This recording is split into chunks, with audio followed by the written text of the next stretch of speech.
okay. Yeah, it's a journey. All right. Well, thank you so much, Kendall Hitch, for coming on the Solid in the Saddle podcast. We're excited to chat with you today and learn all about the nervous system. Awesome. Well, thank you so much for having me, Alicia. I know just before we jumped on, we were talking about just kind of the really cool, beautiful, intricate connections between the nervous system, specifically with horseback riding. But of course, it affects every area of our life. So I'm excited to jump into it as well. Absolutely. Okay, can you start off by telling the audience your story? So, kind of tell them how you got into this space and how you are helping women regulate their nervous system today. Yeah, absolutely. So my main kind of entryway into this was from my own health journey, which I think can happen to a lot of us when we come into this like purpose-driven work. It's because we had kind of a difficult time or maybe some sort of struggle with it. So in my case, when I was about 21, I had had pretty much since the age of 4 or 5 years old, different chronic health issues and symptoms, ranging from digestive issues, hormonal issues, anxiety and depression, just to name a few, right? And then as I got into college, I would say that these symptoms got more and more severe and really, really just affecting every area of my life, right? So at this time, when I was about 21, I was finishing up my degree and I was actually working in several like internships around the world. So I wasn't even living in the US, but my symptoms got so bad that one day I woke up and my knee pain was so severe I could barely walk like 5 minutes. I had just like injuries, small injuries on my body that you would think would heal really quickly, that it was 9 months and they hadn't healed. I had such severe neck pain I couldn't turn my head, and such severe digestive pain. I had lost my menstrual cycle for, I think it was about 2 years at that point. So at that point, I was like, something's really drastically wrong with my body. And I did go back to the US and went through a series of doctor's appointments, a lot of tests, but I eventually got diagnosed with three different autoimmune diseases. One of the most well-known probably being lupus. I think a lot of people have heard of lupus. Mhm. And it was really shocking to me. And it was really shocking as a 21-year-old who was just about to like graduate university, had these big hopes, vision of traveling the world, working around the world, and feeling that vision kind of like crumble before my eyes because I'm like, my body's shutting down. Um, I saw other people who had more advanced stages of lupus having their heart fail on them, their lungs, their kidneys, so I just entered into a state of extreme fear. I came to feel like my body was my enemy. I was so scared every day to wake up and even look in the mirror because I was like, well, what's going to come up today? What new symptom? Mhm. So I was going down this path of living like a very, very fear-led life and really making my life smaller and kind of giving up on my dreams. And I don't know, I went through this period of a few months like this really intense depression. And one day I just woke up and I said, you know what? I need to try something different. Like the conventional medical system is just telling me, take these medications the rest of your life. It's just going to get worse. There's really no cure. There's no hope. I have to try something different. So at that point, I just started looking about the topic of stress reduction because I realized I had so much stress, so much anxiety that was also making my symptoms worse. I was able to see that. So I went actually to this like meditation center in Spain at this point, because I didn't know what else to do, right?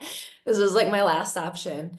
And the most amazing thing there, I mean, meditation's awesome, it's great, but the most amazing thing I learned was that the teacher there taught us about the nervous system. And they taught us about how the nervous system is literally connected to every other system in your body when it comes to not only your mental health, but the health of your cardiovascular health, your hormonal health, your digestive health, and your immune system. And then I started putting the dots together. And I was like, oh my gosh, I think my autoimmune diseases have a lot to do with the fact that my nervous system is completely fried. Um, so it started me on this journey of understanding the nervous system, all these modalities of how we can heal that.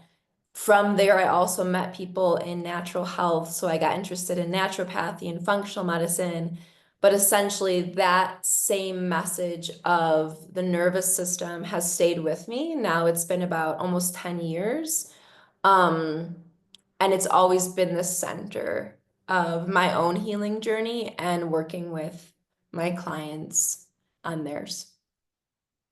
Wow, thank you so much for sharing your personal story and journey. And I know there will be listeners who can relate to that and maybe hear it, and that's the first time they're hearing that maybe their autoimmune disease or their pain is related to their nervous system. So, Mm. can you tell us what the nervous system is? So, maybe give a brief overview and then um, so for the audience, Kendall speaks in my personal health and wellness class every year, or not every year, every semester.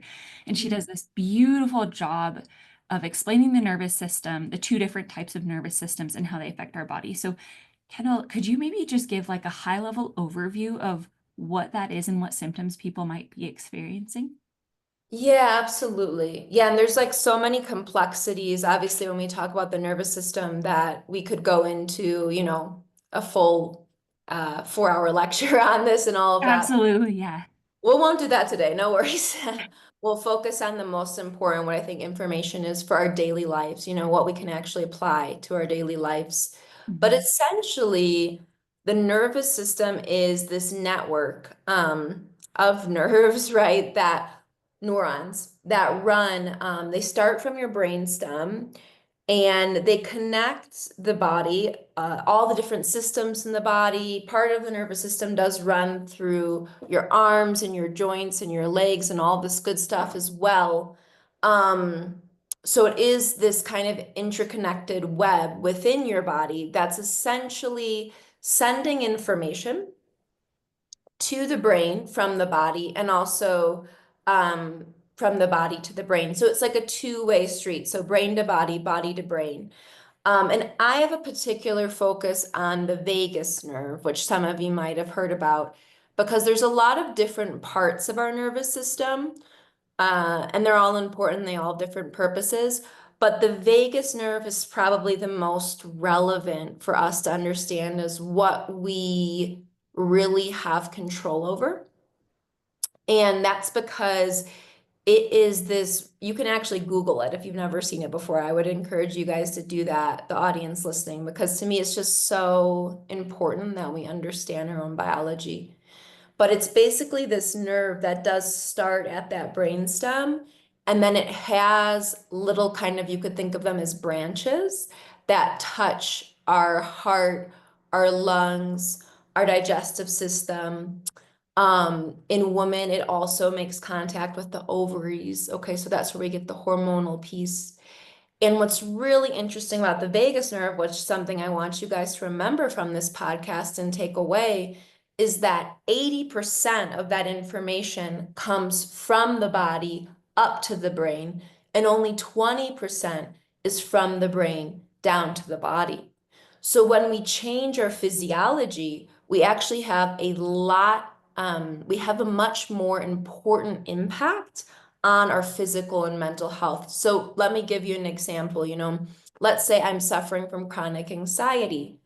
A lot of what we've been told over the past 50, 100 years even is, okay, well, let's go to talk therapy with a psychologist. Let's talk about our anxiety. Okay, when we're just kind of conversing about our anxiety or talking through cognitive behavioral therapy, right, about our behaviors, we're using this cognitive part of our brain that's not attached directly to the nervous system. So we're only getting that kind of 20% um, effect, right? That we could, which, it helps. There's nothing wrong with that. It helps. It helps to talk through things. We feel good. We feel kind of like a release, right? But what about the other 80%? So what could that be? Well, our lungs, we could change our breathing rate. right? We change our breathing rate. That's going to send a message up to the brain that we're safe. We can calm down. What about our digestive system? So we could talk about how we eat and the health of our gut microbiome. And then that's going to also send a message to the brain. Okay. All of these things are different tools, or we might work with movements of the body. That's another type of somatic therapy, right? They're going to give that 80% effect. Okay. So when we talk about the power of the nervous system, we're really talking about harnessing the power of the vagus nerve to affect both our physical and mental health. Okay. Wow. Thank you so much for going through that. I think that was a really great explanation of why someone may not be seeing the results that they want to in Mm, their anxiety or whatever they have going on, because they're not focusing on that 80% piece. So yeah. let's see, I think it'd be helpful for people to maybe know what the two different types of nervous system Yeah. are. Yeah. I remember you asked. Sorry about that. I Yeah, forgot to. no, that's okay. I love that we went into the vagus nerve because, like you said, that seems like that's the main connector. But maybe people have never even heard of Two fight or different. flight and rest and digest. Yeah. Yeah, that's a great place to jump to. So I did want to, yeah, highlight that because some people say, okay, kind of what's the importance of me really working with the nervous system? So that's where the vagus nerve comes in. Now, what Alicia's speaking to is also really important. So, you may or may not have heard these terms of the parasympathetic and the sympathetic side of our nervous system. And basically, parasympathetic, if you want to think of it in a simple way, think of it as rest and digest. So, what gives us our capacity to rest, restore, and properly digest and use our food as energy and fuel. So, very, very important. And when we're talking about rest, we're also talking about that restorative capacity of our body. So, our body's naturally in this like cellular turnover, especially when we sleep, to be able to heal, right? When we do have injuries or inflammation or things like this, but just in general, right? We're constantly turning over our cells and creating new cells. So when we're in that side of our nervous system, we have a greater capacity for healing, period, right? And actually, if we're on a chronic health journey or even a chronic, physical, mental health, doesn't matter, we're not going to be able to heal if we're not able to access that parasympathetic side of our nervous system. And I just can't emphasize that enough, okay, for anyone listening. And the sympathetic side is what a lot of us today have come to understand as the fight or flight. And freeze is also actually involved in that, but it's kind of a combination between the two. So we can talk about that. And this is essentially when our nervous system starts to perceive danger. We're going to move from our baseline of what we call kind of like our green zone, our safety zone. We're going to move into that fight or flight level. That's kind of the next step. So that's going to go into the sympathetic side of the nervous system. Now, when we're in the side of the nervous system, what are we going to experience? That is a side where we experience more anxiety. That is a side where we can experience more things like muscle tension, headaches, digestive issues. If we're in that side of the nervous system too much, we're going to experience hormonal issues in women as well. It's going to dysregulate our cycle. We're going to experience possibly mood and behavioral changes. So we're not going to be able to be present in the moment. We're going to be a little bit flighty or aggressive, right? That's where it comes to the fight or flight. So some of us have a tendency to be like, I got to be doing something else. I don't want to be here. I just, how do I get out of this situation, basically? And the other side is more of that aggressive behavior. So maybe someone starts getting really short with people. Maybe someone starts getting, they're yelling more at their family, at their children, whatever it is, right? That's probably a sign we're more in that sympathetic side of the nervous system behaviorally as well. So the body will stay in this side of the nervous system as long as it feels like there's a threat. And remember that that threat can come from outside of your body. So something it thinks of in its environment as threatening. It could be pressures at work, financial pressures, relationship issues, just overstimulation from all of the social media and the news and everything we have today. Could be fears about health, right? All of us, the big one I see with my clients, they're actually so constantly afraid of their own health that we're actually turning off our own healing capacity. Okay. But it could also come from inside the body. So if the body is chronically inflamed, nutrient deprived, dehydrated, all of these things register as a threat to the nervous system, just the same way as that emotional and mental stuff, which I think a lot of people don't realize. So if I'm treating my body not very well by not feeding it well, I'm not sleeping well, not hydrating well, not getting proper nutrition, that is stress on your body, just like it is to go through, let's say a divorce, for example. Okay. So that's going to push us more into sympathetic, all that stuff. Now, the thing is, if we stay in this state too long, we can start actually getting pushed back into that parasympathetic side of the nervous system, but not in a good way. So this is where we go more towards, we might go towards freeze, which is kind of like an immobilization, where I categorize this a lot by procrastination, kind of like we want to move towards something, but we can't. We know we need to do things, but we can't. We feel like stuck and immobilized. And if we get past that even further, we move into kind of shutdown, which is more like depression, which is where literally we just, in a biological way, our body thinks that we can no longer overcome the threats in our life. So it goes into depression. Biologically, it's preparing for death, right? It sounds really sad. It sounds really extreme, but that's biologically what your nervous system thinks is happening. So that's why sometimes we don't care about eating anymore when we're really depressed. We don't care about socializing. I just want to stay in my room. You're conserving energy essentially, and you're just saying, we're preparing to just kind of fade out there in the least painful way possible.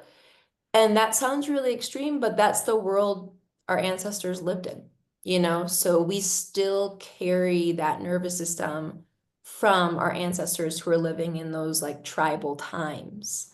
And we have to recognize that when we think of how our modern life affects the nervous system today. Wow. That is, like you said, it's really scary to think about, but I think about how many times in my life or in my family's life, or, that I've seen that freeze mode where you're just burnt Mhm. out. You've been stressed for too long. And so you get that like real burnout. And I used to get this in college a lot, just now that I think about it, unfortunately, I was doing all the wrong things for my nervous system. I was Mhm. pulling all-nighters to study. I was living off of candy and energy drinks because that's what gave me what I thought was the energy to study. And all in the name of trying to get an A on a test. Mhm. And so I think there are so many applications of that, later in life now, like you said, divorce or work stress or this or that, they can really push people into that burnout phase. Yeah. Yeah. And I think sometimes too, there's these chronic situations that go under the radar, that almost become part of our personality. And we don't realize that these situations are chronically putting our nervous system into that sympathetic and maybe even brushing more into a little bit then freeze and shut down sometimes, like people pleasing, right? So a lot of women especially have this tendency towards, um, my value is determined, by what I give to others or how others value me, not necessarily how I value myself, Mhm. right? And this sounds really kind of like simple, but it becomes really dangerous Because essentially what we see so many women in this position, I mean, I'm not saying it doesn't happen to men, I'm sure it does, right? But I work with a lot of women. Um, they're always willing to give up their own health, sometimes their own safety, their own well-being in order to get that external validation, right? And that is an example of chronically living in the sympathetic nervous system because you're always looking outside yourself to see, do these people accept me? Do they approve of me? And if not, how do I change myself to get that approval? And this, it does have roots. I do always like to talk about kind of our evolution as humans because I think it's really important to understand that this isn't just something that's like made up or new. It's something that it makes sense. It's just that we have to acknowledge it, and as a tribal society, women really did have to kind of be people pleasers in a way because they were typically the ones who were staying kind of at the base, caring for children, and waiting for the men to maybe come back more so with some food or some resources. So if in that environment, the community decided, look, this person is bad, they're doing stuff I don't like, they could throw you out of that tribe, right? And that would literally mean death for the person during that time. So we still very heavily carry this in our nervous systems.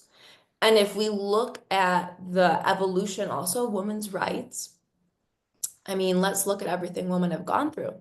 When they were not accepted in society or when they stood up for themselves, it often meant really serious consequences for them. You Mhm. know, we could look at something like the Salem witch trials, which is not something that just existed in the United States, but existed all over the world when women would become a little bit more powerful in society or have different ideas. Sometimes they were called witches, and they were essentially executed in some points. So, not to say that doesn't happen with men, but again, with women, we have this very long history of being on edge of almost, okay, am I being accepted? Am I being accepted? And constantly kind of looking for that approval, looking for what I need to do to meet that approval. And if I don't, what are the consequences? So it's really hard work, I think, as a woman myself, to overcome this tendency. And maybe we never overcome it 100%. But we Mhm. start to recognize it, and little by little, right, we start to work with it and just become more confident in finding safety in ourselves. Mhm. Mhm. Yeah, wow. So before we hit record, we were talking about you mentioned this really cool term of co-regulation with horses. Mm, What would a woman who is living in that fight or flight or freeze stage where her sympathetic nervous system is always activated, what might she see when she's riding horses, or even just mm, around her horse, just being around them? What might, horses are, this has been demonstrated so many times that our horse is a mirror of ourself. mm. And I think that probably stems from them being in such a herd environment and herd behavior as Ah, well. But so can you just talk about that a little bit about the co-regulation of someone who's always in fight or flight versus someone who's more in rest and digest? yeah, that's really interesting. And I love this point because I think it's such a beautiful example of how our nervous system affects everything around us, all our relationships, right? So that could be with our horse, our family, our work environment, our friends. And this is a really good point about horses because I'm not an expert on horses, but they are herd animals. So they're typically what we call flight animals. So horses have their eyes on the side of their face, and that's because they can be hunted, right? Again, I like to talk about evolution. So, like evolutionarily, wild horses could be hunted by a mountain lion or something like this. So they had to constantly be on the lookout, and they have that capacity to really quickly go into that part of their nervous system that is basically flight. They're not really going to fight in that sense because they're not going to win, right, against a mountain lion. So again, not an expert on horse biology, but giving you a basic kind of summary from what I understand about their nervous systems. And that is really interesting. So they're going to be even more sensitive to your nervous system when you get on them, because their brain, their nervous system is essentially programmed to look for threats and look for danger in a more heightened way than we even are, right? Because humans, you can see we have the eyes in the front of the face. We're actually more those types of mammals that would be doing the hunting and being the predators than flight animals. So that being said, when you get on your horse and you're in that state of the sympathetic, they can feel that. We have, even though it's not seen, we have something called neurons and we have something called mirror neurons. So these are something that mirror, right, is reflecting back to you. So it's exactly what you're saying. Those mirror neurons were essentially there so that we could reflect back to other people and share with other people, what's going on. So if there was a danger, we could reflect that and they could see. Or if we were comfortable and calm and happy and all of this, we could reflect that. So at this instance with your horse, you're getting on, they're actually feeling, the state of your nervous system through your legs, through the body, and they're going to react to that. Right. So this is a really good example of, maybe you even start to notice this yourself, is maybe you ride every day and there's a couple days where you just notice your horse is way more tense, on guard. Maybe you ask yourself, could this have something to do with my own state of my nervous system? Of course, if there's something particular going on for the horse that makes it feel dangerous, we could consider that, right? But maybe if it's exactly the same, what you guys do every day, and then just suddenly they feel different, we have to ask ourselves why. Mhm. So in the same way, especially for you guys who are competing, the more you regulate your nervous system, you're going to be a force communicating to your horse that things are safe, things are Mhm. okay, and they're going to respond to that. So I think it's a very beautiful example. And that's why I used to horseback ride when I was younger as well. And I just think it's one of the most unique kind of sports and activities, because it's really a team, but it's not a team of humans. You have to have another form of communication because it's an animal. And really the way we communicate with animals is through our nervous system. Mhm. So I just want to tell the audience that working with Kendall has been life-changing for me and my horses, because they are so in tune with our nervous system. And before I had any control over my nervous system, before I knew that you could control it, or I guess impact it, I would get so nervous before Mm. I competed. I'd get nervous and then I couldn't shut it down. My heart rate would go up and my breathing would increase. My horses would feel that. And then it was just all downhill from there usually. Versus now, like I've told some of you on different or different webinars, I can mm, I can regulate myself to the exact level of intensity that I want to be at using Kendall's breathing techniques. And that is such a fun place to be as a horseback rider, because we always want to show up as a leader for our horse. And if they're feeling like we're so nervous or we're so activated that we can't lead them, then that's going to make them feel really nervous as well. Exactly. I love how you use that term leader. Yeah, because with horses, you really do have to be the leader, right? Because if they're constantly saying, am I safe? Am I safe? Am I safe? And you're able to say, look, you're safe, I'm Mhm. your leader and I'm telling you it's okay, you're safe.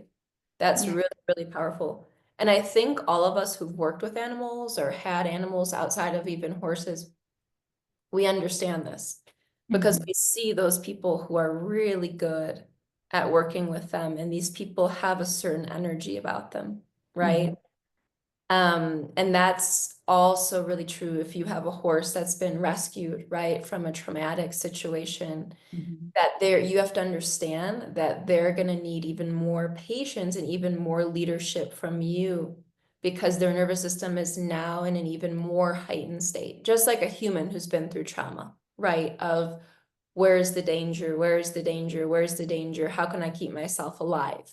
Mhm. So it's hard sometimes, but we have to be so patient and remember that, if you do make a decision that you do rescue a horse, for example, one day, or your horse has gone through something, they don't forget that. They don't forget that. Which I think you probably all know from working with horses. They're very, very intelligent, and their nervous system is very intelligent. So we have to keep that in mind. Mhm.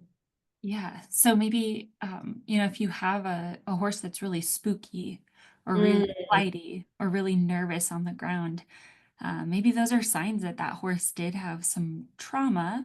And of course, breeding plays into this. Just think about all the horses I've ridden in my life and how some are just more reactive because that's what they were bred to do. mm. And so, but maybe it is a sign that they had some trauma, and then that means that you have to focus on regulating yourself before you go in, even into their pasture to catch them, to set yourself and them up for success. Yeah, exactly. Exactly. Just like you would think about, if you adopted a child who had been in a traumatic situation, you would think, I have to approach this, with so much patience, so much because their nervous system's been through this. But this is even true, for those of us who have children, or who've raised children, this is applicable to that situation as well. Um, Children, when they're very young, up until the age of about 5, 6, they can't really regulate their own nervous system. So they're constantly looking at the adults around them to understand um, if they're safe, kind of like, what should I be feeling? What should I be doing? So this is even another point, if we have children, it's even more important to work on our nervous systems, because if we're constantly unsympathetic, that child, there's a lot of research on this. That child is much more likely to experience chronic anxiety throughout their entire life because they're taught this is how I need to move through life to be okay, to survive, right? So animals, children, they're really great mirrors, and they're really great teachers about patience and about regulating our own nervous system. Mhm. Thanks for diving into that with us. And I think this is a really great time to transition to what can we do about it? Because Mhm. Kendall, working with you has been, like I said, so life-changing for me as a horseback rider. And I think what I realized is that it's way, I don't want to say easier, but it is way more doable than I ever thought. I have always been a very go, go, go person. I would say highly motivated, high anxiety, highly, I was, kind of like achievement oriented.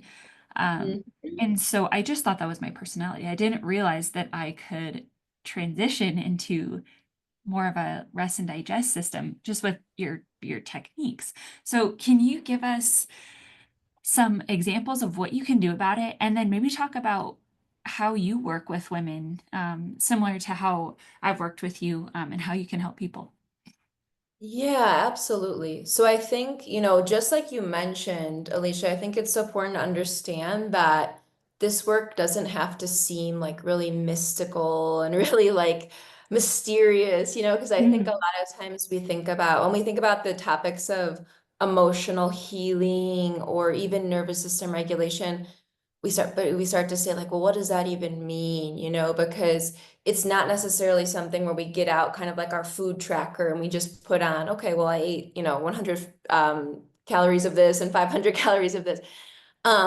So it is more complex, but in the same way, it is something where there are scientifically proven processes that we can go through, where we can actually, not to say one day for another, 100% healed, never going to have another issue in my life, Mhm. but where we can, like you're mentioning, just completely notice shifts in the way we're showing up and the way we're being.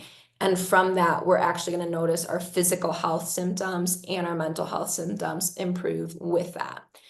So I'm really, really passionate, which you know, the first step of working with our breath. So our breath is our gateway to our nervous system.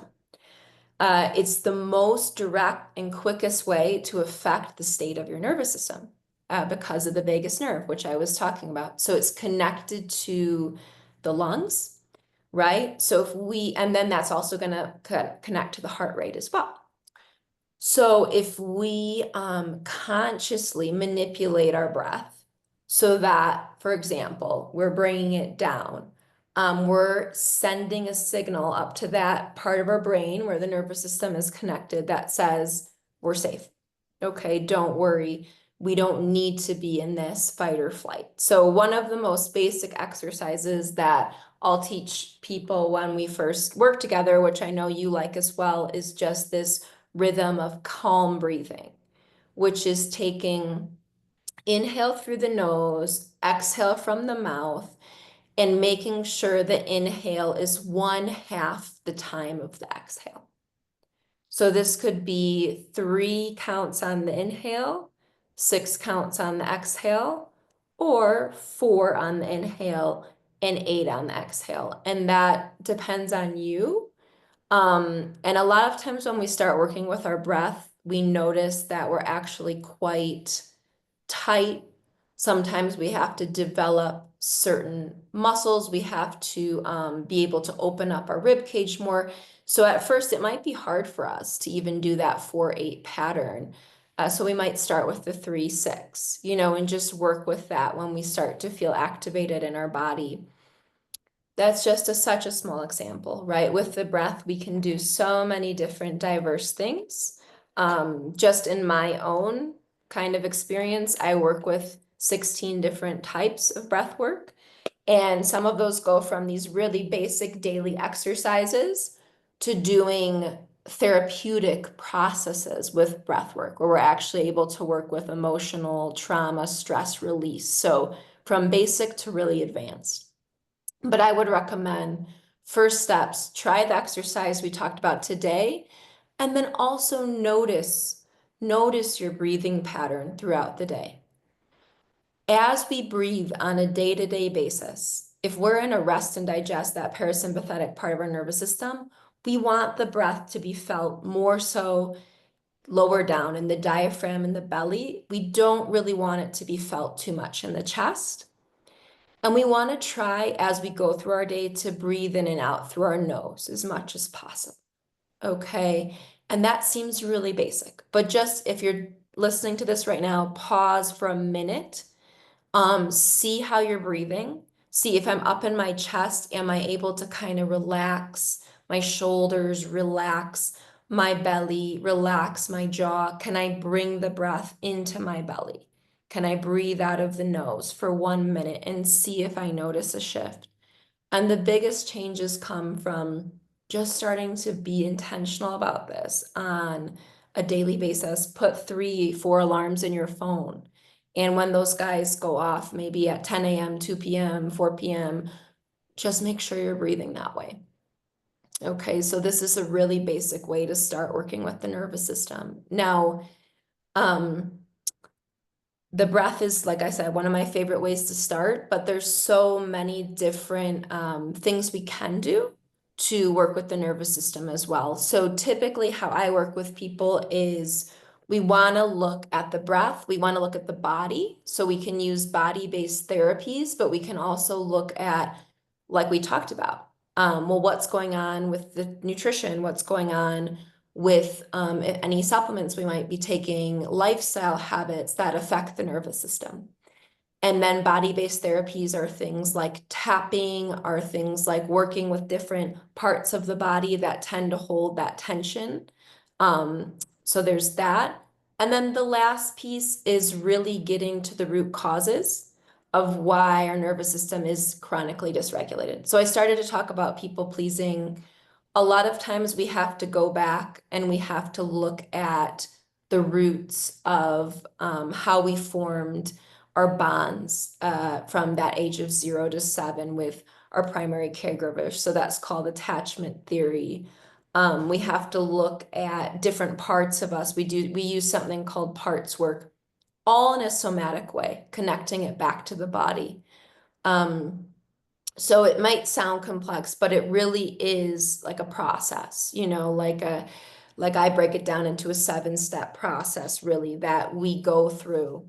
And everyone goes through at their own pace to not only establish their toolkit of how to work with their own nervous system, but also go through more of a therapeutic process of getting to those like root causes Mhm. of, well, why do I have these patterns that I go into this chronic dysregulation in certain environments and um, with certain people and things like that. Mhm. Mhm. Yeah, I think it's just so interesting, like you said, that you can do something about it, like your body techniques and the releases. Those are real changes. They're real, like I remember hearing you say a thought is, oh, did you say it was a biochemical reaction or a It's neuro? a biochemical, it produces a biochemical reaction. Okay. Yeah. And so a thought is, it's part of your biochemistry, it's part of your hormones, right? I've worked with a lot of women with hormonal based issues. So I think a lot of times we separate what we think is going on up here in the mind from our biology and our physiology. It's the same. Okay, so just take a look at your body in the mirror. It's not separate. It's connected. And Mhm. we were designed that way for a reason. So just as we can decide that I want to take a medication, I want to take a supplement, we can decide I want to work on with my nervous system. I want to work with my beliefs and my thought patterns. That is also a form of medicine, right, for your body. And Mhm. just like strengthening a muscle gets better over time, is this something that the more you practice, the easier the transition is for your nervous system? Yeah, that's a great point because I think again it's something sometimes it's hard for us to like really imagine this because it's not something we see, Mhm. but the nervous system is like a muscle. So some of you might have heard of the term neuroplasticity. It's becoming more widespread, more common nowadays.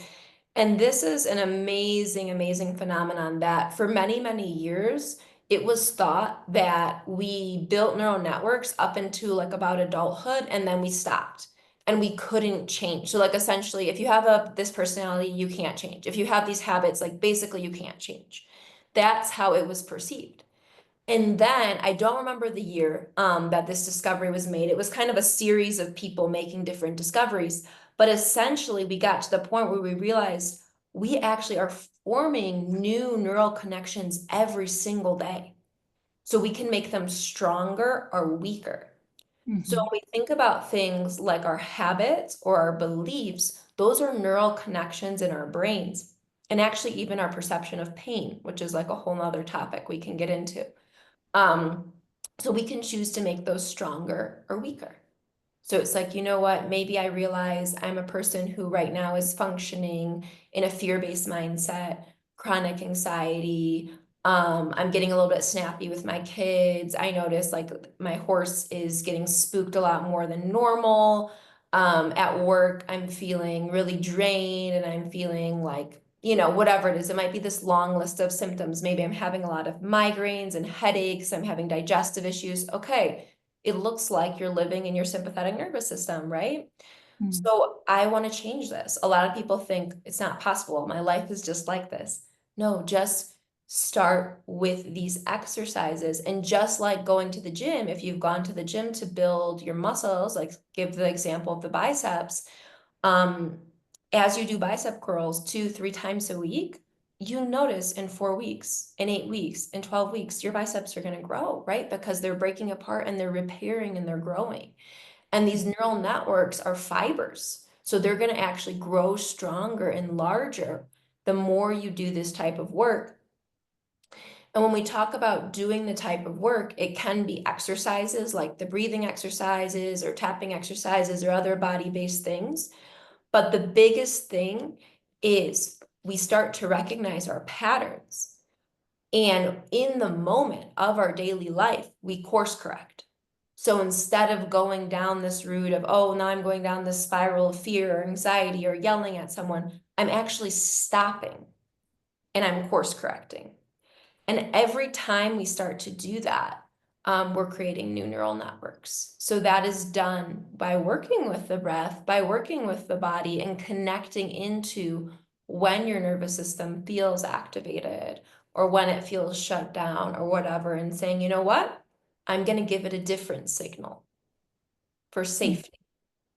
And when you do this, you're also going to develop more capacity, more resiliency to hold stress and stressful situations.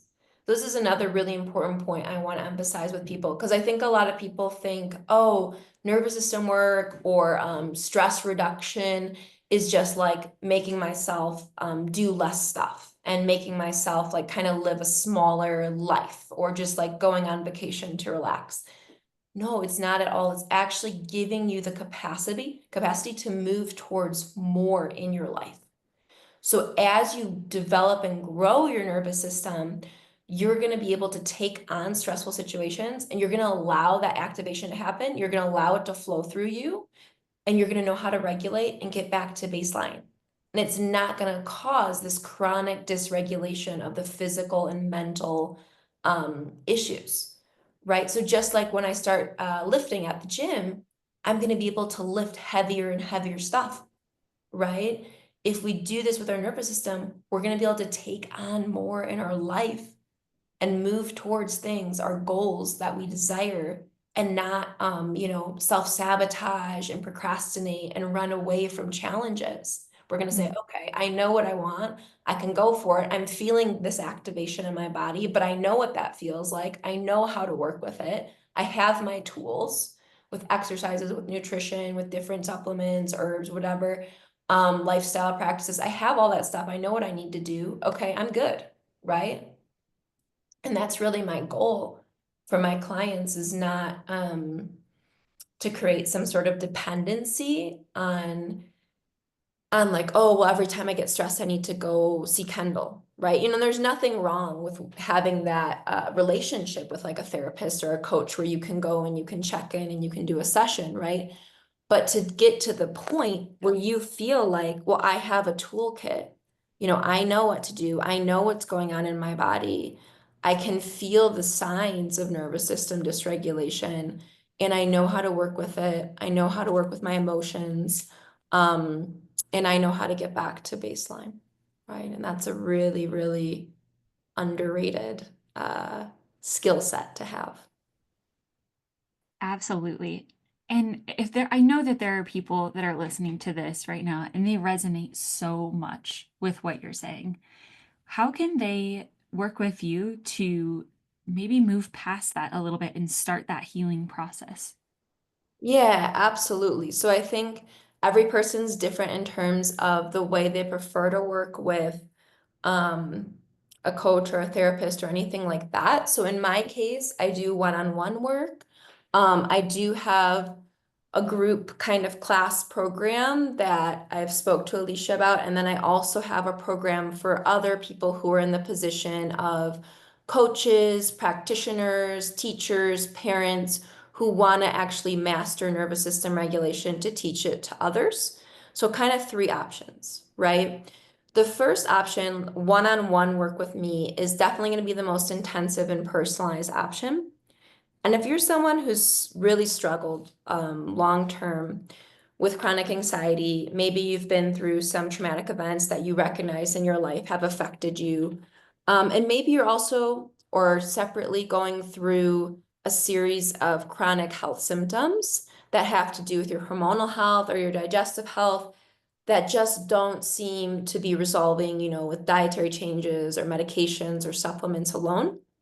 These are people I would encourage to make the investment to work with me or someone similar to me one-on-one, because you really want someone who can work with you on multiple levels. So we want to understand what's going on in the nervous system and be able to work with the nervous system in kind of a therapeutic way, a coaching way, and get you set up with kind of the different exercises that are going to help you.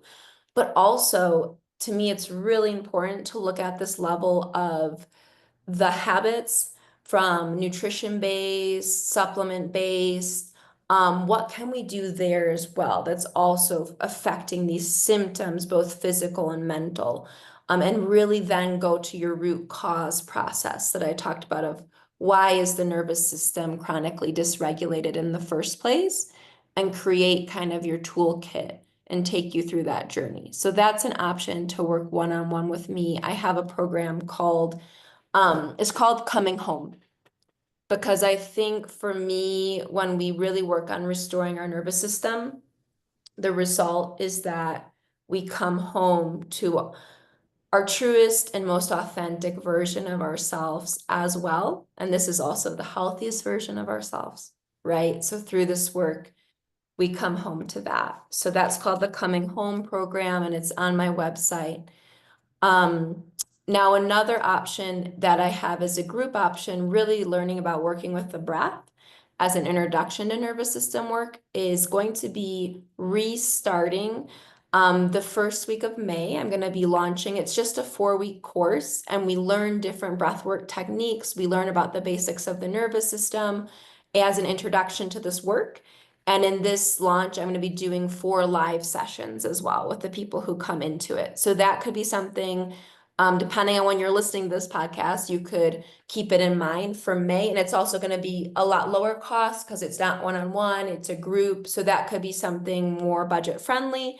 If you're thinking, I just kind of want to dip my toes in and try to work with the breath and see what happens, that could be really cool.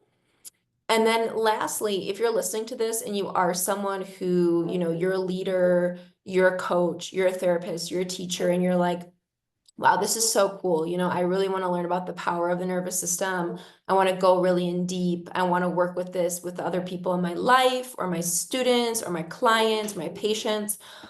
In March, I'm having starting a program called the Integrative Nervous System Practitioner Program. So we're learning about, for 12 weeks, we're learning about the basics of the nervous system, something called polyvagal theory, mapping your nervous system, mapping the nervous system of your clients, learning how to work with the breath, with the body, and also learning about that stuff I talked about, attachment theory, parts work, as well as really being able to work with the nervous system more and connecting into your own intuition and helping clients feel more guided by their own intuition as well. So it's multidimensional. It's 12 weeks, and that's something that, yeah, I don't know when you guys will be listening to this, but over the next couple months, I'm really going to be promoting that a lot as well. And if you don't jump into it at March, there'll be other opportunities in the future to take the course. So you can also just reach out to me if you're interested in any of this stuff. I'm on Instagram. It's just my name, Kendall_Hitch. And then my website is healwithkendall.com. And those are probably the 2 best ways to contact me at the moment. Okay, so it sounds like there are so many different ways that people can get involved with working with you on a lot of different levels. And so if you're listening to this, I really highly encourage you to work with Kendall. It's been so great for myself as a person, and my horseback riding and everything. So Kendall, I just want to end with this. You started this podcast episode talking about how you had daily severe limiting pain, knee pain, neck pain, digestive problems. Have you been able to get rid of most or all of that using these techniques? Or what is possible for someone who is having such a severe autoimmune reaction? Yeah, that's a really important point. And if you take one thing away from this podcast, it's that healing is possible. Healing is possible. It looks different for every person. Healing means to be made whole. Okay, that's what it really means in the roots of that word. And wholeness doesn't necessarily mean you become a perfect human. Okay. Healing means you really get back to that true essence of yourself, feeling balanced, feeling at your best point, health-wise, mentally, physically, emotionally. And for me, yes, I can say it's been an amazing journey. I really think I'm a completely different person now than I was when I got my diagnosis or several diagnoses.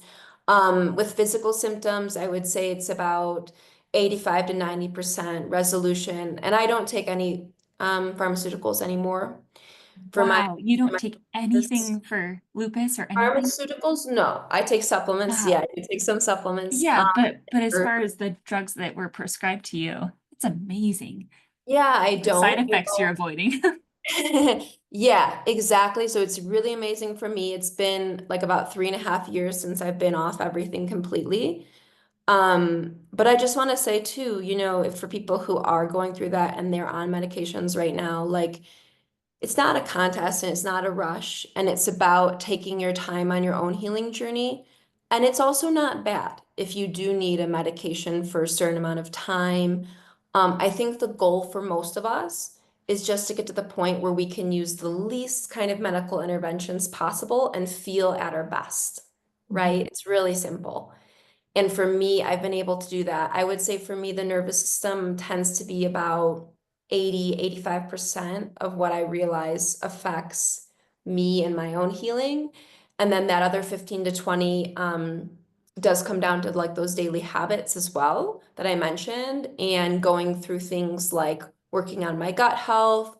Um, but that said, that's also all tied back to the nervous system, which we could do a whole nother podcast about. So a lot of times we're really obsessed with healing the gut, like in functional medicine, and that's great. And I agree with it. However, the main reason the gut gets out of whack is due to chronic stress and trauma. So we also have to realize the roots. We can go through the healing process, but if we don't work on our nervous system and change some of our patterns, we're probably going to end up back in the same position. Mhm. Okay, so that's why I also really, really firmly believe if you're going through that physical health journey, if you're going through that mental health journey, which for me, I can tell you was both at the same time, um, the nervous system needs to be the priority.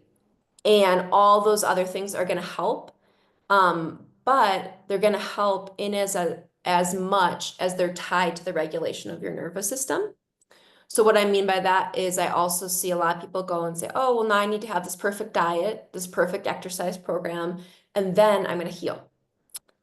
No. If you're suddenly stressing yourself out every single day because you need to take 30 supplements and you need to have a perfect diet, never eat something that's not organic and whatever, I've never seen that work.